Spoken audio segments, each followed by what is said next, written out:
Welcome back, students. Let us continue with chapter 2, Atmosphere. Now, today we are going to focus on causes of global warming. While greenhouse gases like carbon dioxide, methane, nitrous oxide, and water vapor exist naturally in the atmosphere, large emissions from human sources has caused an imbalance in their proportion, which is leading to the warming of the earth. What is the meaning of emissions? The production and discharge of something, especially gas or radiation. Now, let's focus on the different causes of global warming. The first one, that is carbon dioxide. How carbon dioxide leads to global warming. Of all the greenhouse gases, carbon dioxide is regarded as the most significant contributor to global warming. Increase in the concentration of this gas, that is carbon dioxide, it causes maximum climate variability and change. Human sources of carbon dioxide include the following. The first one, burning of fossil fuels. Burning coal for generating electricity and fuel or wood for domestic purposes, it changes the state of stored organic carbon from a liquid, example oil, or solid, example coal or wood, into a gas, that is carbon dioxide, which is released into the atmosphere. Second one is deforestation.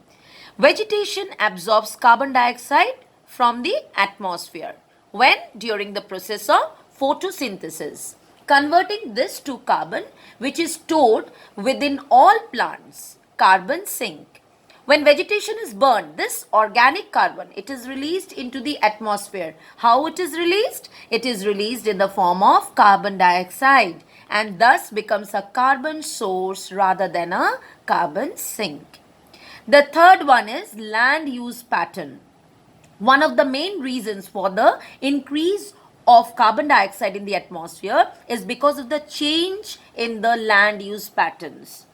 Large stretches of land, which were basically used for cultivation or as forest area, they are now making way for buildings. That means construction of buildings takes place in these vast stretches of land to accommodate the burgeoning population or to make way for biofuel production.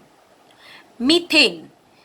Methane is second major contributor towards global warming. Being a hydrocarbon gas and having over 100 years lifespan, it is considered to be 21 times more damaging than carbon dioxide, though its availability in the atmosphere is very less. Methane is produced when organic matter it breaks down and also when ruminants digest their food. What is ruminant? A type of animal that brings up food from its stomach and chews it again. Human sources of methane include the following. The first one, decomposing organic matter. Landfills, animal wastes, sewerage and dams, they are all human sources of methane.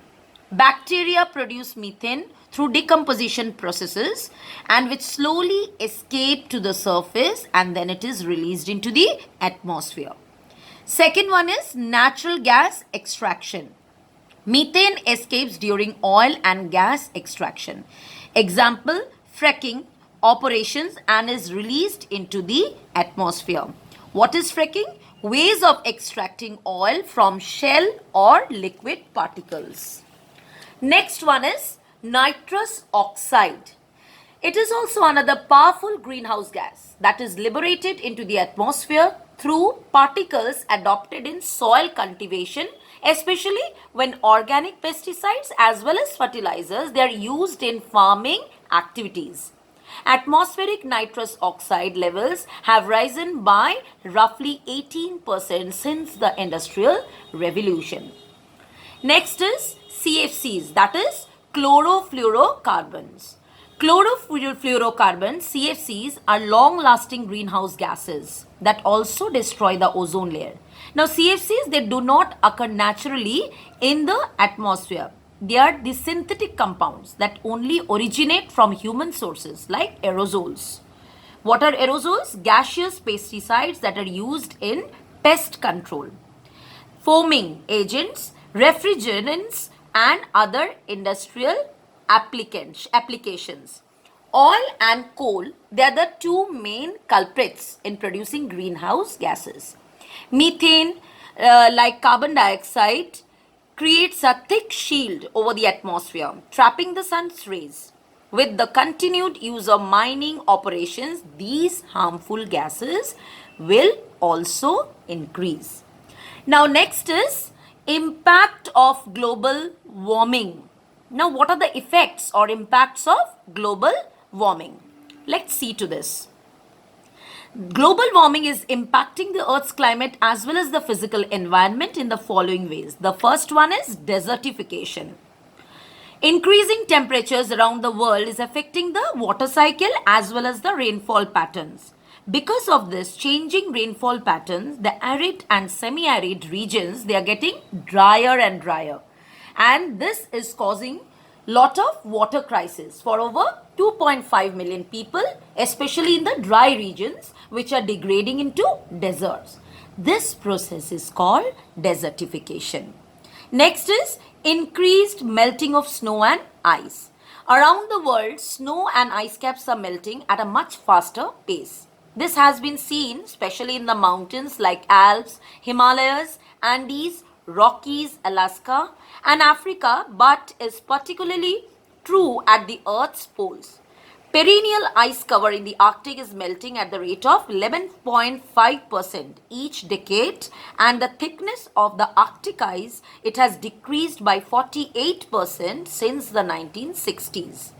The continent of Antarctica has been losing more than 100 cubic kilometers of ice per year since 2002. And since 2010, the Antarctic ice melt rate has doubled. Next is sea level rise. The Earth's sea level has risen by 21 centimeters since 1880. Global warming, it has caused the pace of sea level to rise immensely, and this has affected the oceans in two ways. Warmer average temperatures are causing ocean waters to expand, that is thermal expansion, and the accelerated melting of ice and glaciers are increasing the amount of water in the oceans. Then is loss of biodiversity. Each plant and animal, it requires in a specific temperature range.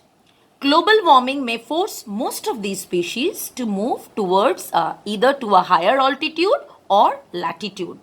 There is a high possibility of these species becoming extinct due to this change. With this, I come to the end of this part. Thank you.